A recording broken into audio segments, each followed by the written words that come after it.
헌법은 대통령이 9명의 헌법재판관을 임명하되 3명은 국회에서 선출하고 3명은 대법원장이 지명한 사람을 임명하도록 했습니다.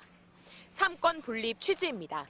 행정, 입법, 사법부가 헌법재판소 구성에 동등하게 참여하도록 해 권력 견제와 균형을 이루자는 겁니다.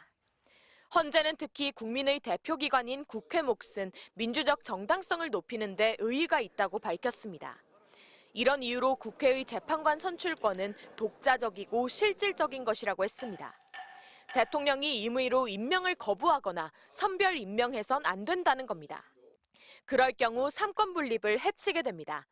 헌재는 대통령의 헌법재판관 임명은 권한인 동시에 헌법상 의무라고 못 박았습니다. 대통령 권한을 대행하는 국무총리나 국무위원 역시 마찬가지라고 했습니다. 대통령이든 권한대행이든 국회목 재판관을 임명하지 않으면 헌법상 의무를 저버리는 헌법 위반인 겁니다. 최상목 대통령 권한대행은 국회가 선출한 마은혁 재판관 후보자를 임명하지 않고 있습니다. 헌재는 최 대행에게 재판관 임명 의무가 생긴 건 2024년 12월 27일부터라고 봤습니다. 한덕수 국무총리가 탄핵 소추돼 최 대행이 대통령 권한을 대행하기 시작한 날입니다.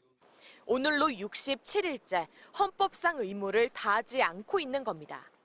판사 출신인 차성한 교수는 최 대행이 결재만 하면 되는 상황인데 하루 이틀 지나도록 임명하지 않는 건 명백한 직무유기라고 했습니다. 최 대행의 침묵이 길어질수록 국정 최고 책임자가 형법상 직무유기는 물론 중대한 헌법 위반을 저지르고 있다는 비판도 커질 것으로 보입니다. MBC 뉴스 구나연입니다.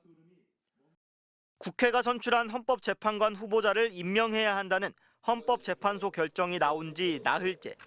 최상목 대통령 권한대행은 아직 마은혁 후보자를 재판관으로 임명하지 않고 있습니다. 국민의힘은 여야 합의 없이 임명해선 안 된다며 한 의원이 단식 농성에 들어간 반면 민주당은 헌재 결정에 따라야 한다며 연일 최 대행을 압박하고 있습니다.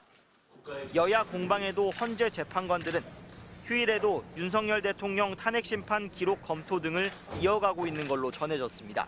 마 후보자 임명이라는 변수는 있지만 선고 일정에 큰 영향은 없을 걸로 보입니다. 우선 지금의 8인 체제로 결론을 낼 가능성이 현재로서는 가장 높습니다. 최 대행이 마 후보자를 임명해 9인 체제가 돼도 재판부가 그동안 심리에 관여하지 않은 마 후보자를 제외하기로 결정하면 기존 8명이 평의와 평결을 진행할 수 있습니다. 유일한 변수는 9인 체제가 된 헌재가 마 후보자를 평의에 포함시키는 경우였습니다. 당초 이런 경우 지난 11차례 변론 녹음을 심판정에서 다시 들어야 해 선고 지연은 불가피했습니다. 그런데 대법원이 최근 관보에 게재한 형사재판 갱신 간소화 규칙 개정으로 이 변수도 사실상 사라지게 됐습니다. 개정된 형사소송규칙 144조에 따르면 재판부가 달라지더라도 녹음 파일을 모두 듣지 않고 녹취서를 열람하는 등의 방식으로 공판을 갱신할 수 있게 된 겁니다. 탄핵 심판은 형사소송법을 준용하기 때문에 마 후보자 임명과 무관하게 윤 대통령 탄핵 선고는 지연되지 않는 길이 열린 셈입니다. 다만 개정안은 윤 대통령 탄핵 심판만을 위해 개정된 건 아닙니다.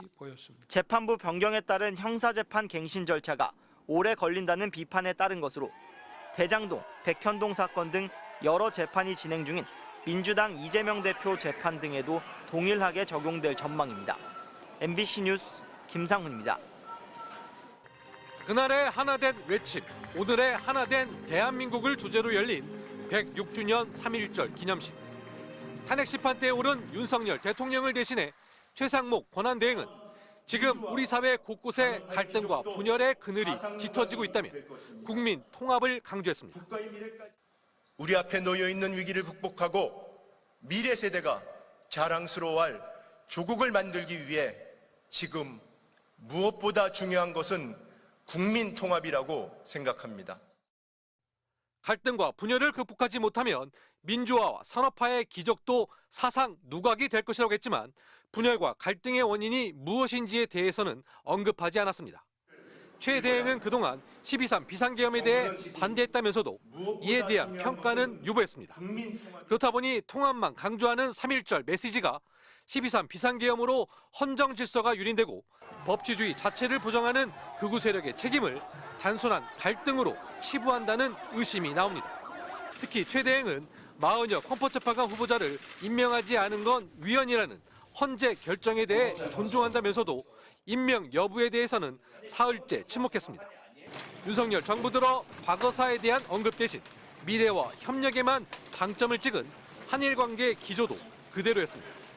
최 대행은 올해 한일 국교 정상화 60주년을 계기로 양국이 함께 과거 상처를 치유하면서 새로운 장을 열어나갈 수 있기를 기대한다면서도 상처 치유에 대한 구체적인 해법은 말하지 않았습니다. 대신 국제정세를 이유로 협력 필요성만 강조했습니다. 특히 지금처럼 엄중한 국제정세에 효과적으로 대응하기 위해서는 한일 간의 협력이 반드시 필요합니다. 통합만 강조한 3.1절 기념사에 대해 민주당은 통합의 기초는 헌정 질서의 회복이라며 이념 갈등을 부추기는 내란 세력과 같은 편을 먹고 있으면서 국민 통합 운운하지 말라고 평가절하했습니다. 반면 일본 언론은 비판 대신 우호적 메시지로 일관했다며 긍정 평가했습니다. MBC 뉴스 강현섭입니다.